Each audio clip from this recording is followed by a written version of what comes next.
मिलता है। इसके अलावा कार्बन चक्र, फास्फोरस चक्र और सल्फर चक्र में भी सूक्ष्मजीव महत्वपूर्ण भूमिका निभाते हैं। मिट्टी के निर्माण में भी सूक्ष्मजीव बहुत महत्वपूर्ण भूमिका निभाते हैं। अपघटन होता है तो ह्यूमस बनता है, तभी तो मिट्टी बनता है। तो मिट्टी के निर्माण में भी उनका महत्वपूर्ण योगदान है। मृदा की उर्वरक क्षमता में वृद्धि में भी सूक्ष्मजीव सहायक है। अभी जैसे मैंने बताया कि वो लेग्यूमिनेसी कुल के पादपों की जड़ों में राइजोबियम नाम का जीवाणु पाया जाता है ना?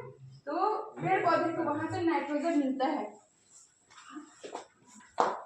जैसे मैडम बताइए कि सूक्ष्मजीव अपघटन में और पोषक पदार्थों को पुनः चक्र में सहयोग करते हैं, वैसे ही वो मिट्टी की उर्वरता को उसमें वृद्धि में सहायता करता है। जो दलहन फसलें होती हैं उनकी जड़ों में जो गांठें होती हैं उन गांठों में पाया जाता है राइजोबियम जीवाणु, जो वातावरण के नाइट्रोजन को लेती हैं उनको उसके यौगिक के रूप में बदल के पौधे के लिए उपयोग के योग्य बनाते हैं। उसके बाद पर्यावरण संतुलन बनाए रखते हैं। विभिन्न प्रकार के कूड़ा कचरा, केले के छिलके को फेंक दीजिए, एक सप्ताह बाद देखिए वो थोड़ा सा मिट्टी में डाइल्यूट हो गया, सड़ गया रहेगा, ठीक है। तो ऐसे अपशिष्ट पदार्थों के अपघटन में भी सहयोग करती है। उनको उनकी जटिलताओं को छोटे छोटे पार्ट में तोड़ के उसको सरल रूप में वापस मृदा को वापस दे देती है। इस तरह से वो पर्यावरण संतुलन बनाए रखने का काम करती है। मिट्टी के पोषक तत्व भी बढ़ाती है और गंदगी का साफ सफाई भी करती है। खाद्य श्रृंखला में जैसे ये हो गया फाइटोप्लैंक्टन, ये एक शैवाल हो गया, ये वो पानी में पाया जाता है, प्रकाश संश्लेषण करता है और ऑक्सीजन के लेवल को बढ़ाता है और वहाँ जो सूक्ष्मजीव होते हैं, जीव होते हैं, उनके लिए भोजन करते जाते हैं। इस तरह हम लोग कहते हैं कि सूक्ष्मजीव की भूमिका ज़्यादा महत्वपूर्ण है। जैसे हमारे समूह को मिला था कि सूक्ष्म जीवों और बड़े जीवों के बीच में मैडम ने जैसे कि सूक्ष्म जीवों के बारे में महत्व को पारिस्थितिक तंत्र में बताया, उसी प्रकार से बड़े जीव जो है जिनको हम प्रत्यक्ष रूप से देख रहे हैं, हमारे वातावरण में मौजूद हैं, इनका जो पारिस्थितिक तंत्र में क्या रोल है। सबसे पहले चीज तो खाद्य श्रृंखला के संतुलन बनाए। हमको पता है कि खाद्य श्रृंखला में महत्वपूर्ण चीज होता है उत्पादक, उपभोक्ता और अपघटक, है ना। अपघटक के रूप में यहाँ पर जैसे सूक्ष्म जीव हैं, तो उत्पादक के रूप में यहाँ पर पौधे हैं, हरे पौधे।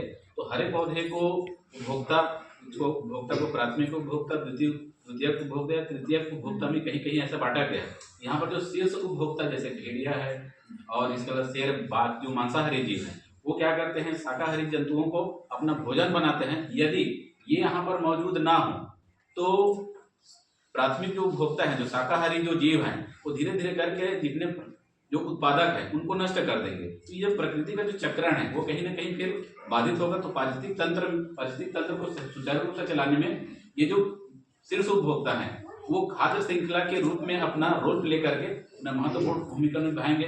इनके अलावा प्राकृतिक चयन और स्वस्थ आहार की, जैसे एक बड़ा सा जंगल है, वहां पर कुछ अलग अलग उम्र के जीव हैं, भले वो शाकाहारी हो चाहे मांसाहारी हो, वो क्या करते हैं, ये जो जीव हैं वो क्या करते हैं, जो आसानी से पकड़ में आ जाए, बूढ़े हैं या बीमार है, उनको अपना पहला भोजन बनाते हैं। तो ये धीरे धीरे करके फिर छोटे जो जीव रहते हैं इन्हीं कैटेगरी के, उनको फिर आगे बढ़ने का, बड़े होने का एक और मौका मिलता है। इनके बाद है फिर बीजों का फैलाव। जितने भी शाकाहारी जीव हैं जो फलों को अपना भोजन बनाते हैं, जैसे कि हाथी है, भालू है, बंदर है और जितने भी जीव हैं, ये क्या करते हैं, भोजन को खाते रहते एक जगह से दूसरे जगह करके क्रॉस करते करते ये बीजों को फैलाव करते हैं। इसके बाद फिर पूरे पर्यावरण में उसी प्रकार के पौधों का और फिर विस्तार सुचारू ढंग से हो पाता है। तो इस प्रकार से ये बड़े जीव भी अपना महत्वपूर्ण रोल प्ले करते हैं। आगे के लिए सर आमंत्रित हैं, बताएंगे।